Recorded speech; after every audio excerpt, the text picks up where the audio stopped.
Welcome everybody to a short Be More Rugby podcast.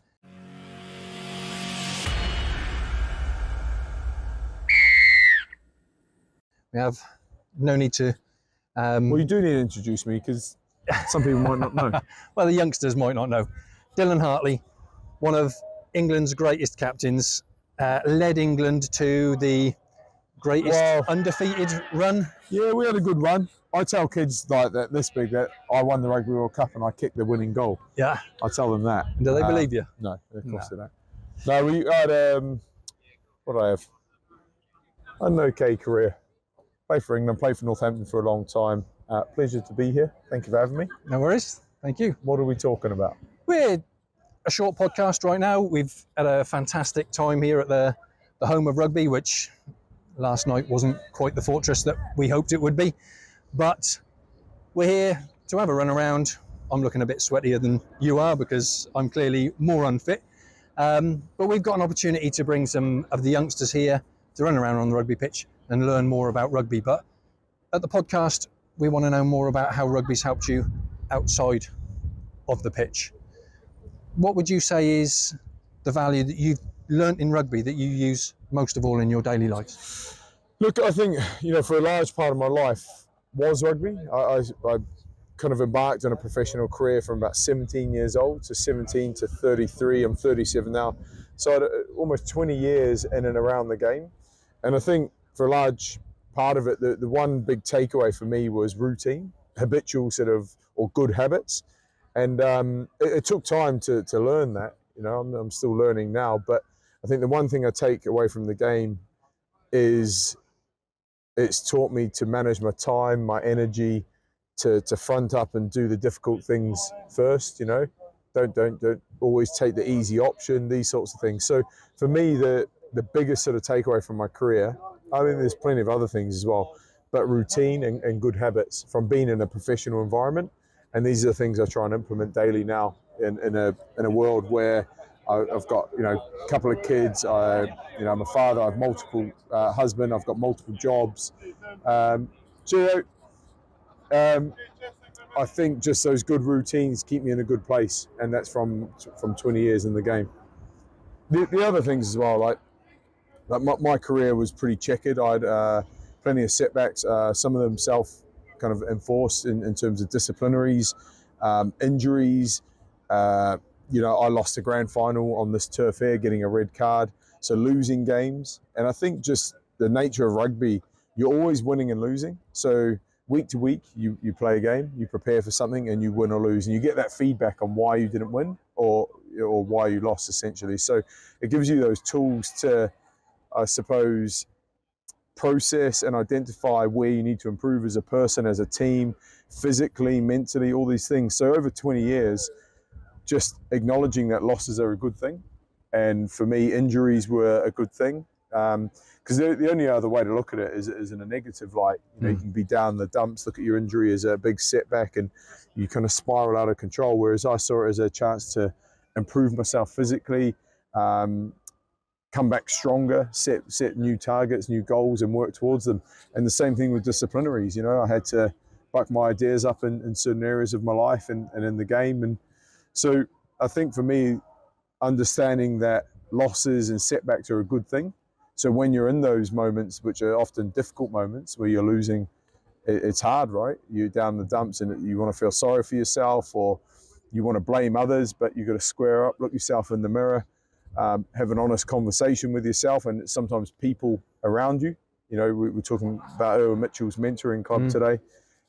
Finding people that you can talk to that will give you that honest feedback. Eddie Jones sat me down at 31 years old and told me I was carrying too much weight. Basically told me I was fat, and I think that sort of direct honesty with me was what I needed. But he didn't just say that and send me away. He said, go do some top-up S&C with this guy, go see the nutritionist. Nutritionist came to see me once a fortnight just to check on me. So I started educating myself. Obviously, I had to do the work as well. But I think, there's so much here in terms of what rugby's given me. It's given me stability in my life. It's given me direction. It's given me camaraderie. It's taught me hard lessons in terms of difficult conversations with teammates and peers and coaches. And just to finish off, I think one of the other things I learned was you've always got to do the right thing, right? We always endeavour to do the right thing, and often the right thing is a difficult thing to do.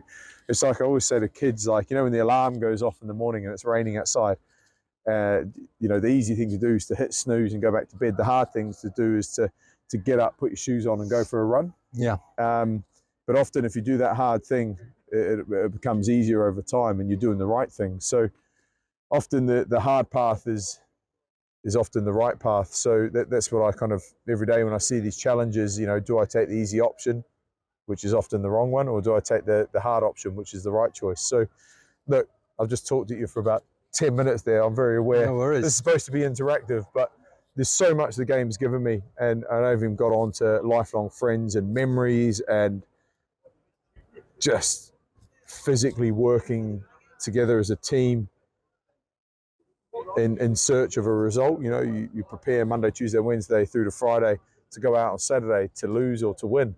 And when you win, it's so sweet. It's beautiful. And when you lose, you all hurt and suffer together.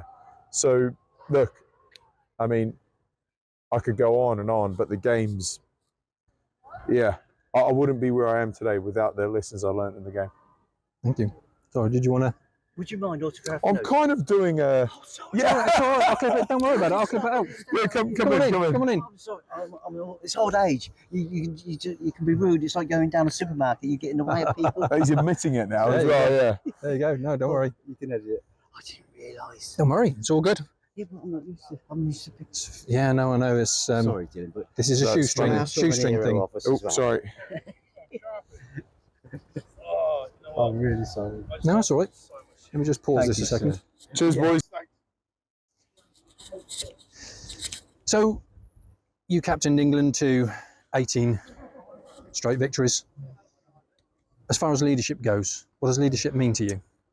Yeah, I mean, it's important to acknowledge that it was a team effort, right? It's not like it's me there doing all the work. I was a very small cog in a big machine. And I suppose to answer your question, leadership for me is, or was, being the example, doing the right thing whenever you're into a room, doing the right thing when you're into the training field, always doing, like I said before, that difficult thing. And it's hard to front up every day physically. It's a challenge, right? It's as a captain as well, you're never hungry, you're never tired, you're never injured, you know, you're always good because you're always giving off an energy, and people are watching you, people are looking to you for how to act. So for me, it was always been a good influence, a positive influence, and essentially working extremely hard, putting in the appropriate sort of preparation personally and from a team point of view to make sure the team was ready to perform on a Saturday. You got one. Hey, mate. Please, can you sign this? Yes. Also, are you still best friends with Wayne Barnes? I've never been friends with Wayne Barnes. I think he's a liar. Put that on your camera. Oh, thank you. Thanks, I mate. met Christoph, I haven't met Wayne Barnes. Christopher's a very nice man. So is Wayne Barnes. He's a very wise and clever and handsome man. Got that on camera, didn't you? I have got that on camera. Thank you. Thanks, mate. I often hear on the internet these days people talking about finding something you love to do and do it. But I look at the reality of wanting to do something you love to do, but I feel that true leaders, people that become successful, they find what they love to do and they do everything they don't love doing, like the training, the pre-season, the phys, the nutrition. Do you feel that actually becoming, you know, a great rugby player and, you know, and leading England, that you found it easy or hard? Or No, I mean, looking back on it and hearing you say nice things is great, but the reality of being in it was torture. It was a form. It was mentally draining because you're always on. You're always putting the team first. You're always thinking about your own performance and your own physical state. You're always trying to recover and then go train and perform well, then play and prepare. And then equally, you're dealing with media and coaches and management and travel logistics. There's always other things to captaincy that no one sees and leadership that no one sees. And you always think about the team and the results and the outcomes and all these weird, wonderful things pop into your head. And essentially, you're physically training a couple of times, 3 times a day. You're on mentally from 6 in the morning till midnight, and all while trying to perform as an individual and make sure the team's ready. So the reality when I look back at it at the time was so fast and so intense. When I was in it, it was like being in a hurricane. It was non-stop, stuff being thrown at you from everywhere. And I look back at it now fondly because I know I've been in these environments. I've had these experiences now that I don't think I'll be challenged in any other. I'll be challenged in life going forward. There'll be some chaos or some difficult things coming my way, but I've got no doubt that the things I experienced in that leadership role with England have put me in good stead to deal with things going forward.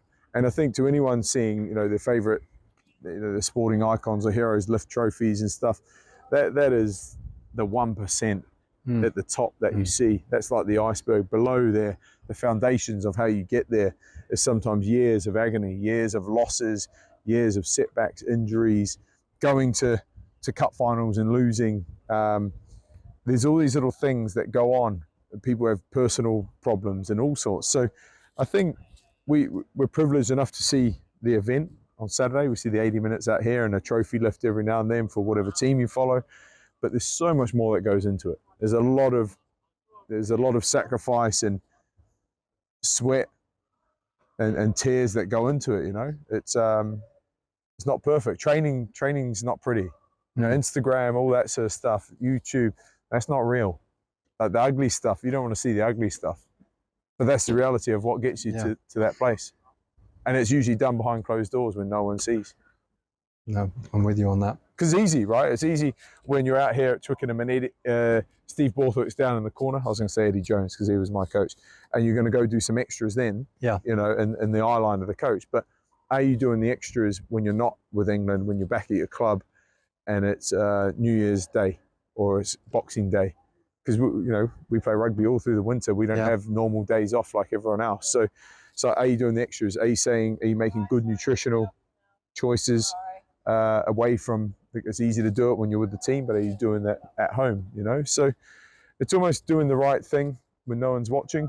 And I didn't always do the right thing, and that's why my career was up and down. But the one bit where personally and as a team we enjoyed some success, I lived at the coalface of what I would call high performance. It was intense. There was lack of oxygen. It was fast, but it taught me that if you're going to do anything worth mentioning or worthwhile in terms of winning consecutive games and winning tours and winning Six Nations and all these things in a row, it comes at a cost. It's very hard. Anything worth doing is very hard. We've been kicked off. You want the ball? Yes, I want the ball. Why? Ow. I don't play rugby. This is not my fault. Yeah, but catching's not playing rugby. Now look at the thing. Catching's just catching.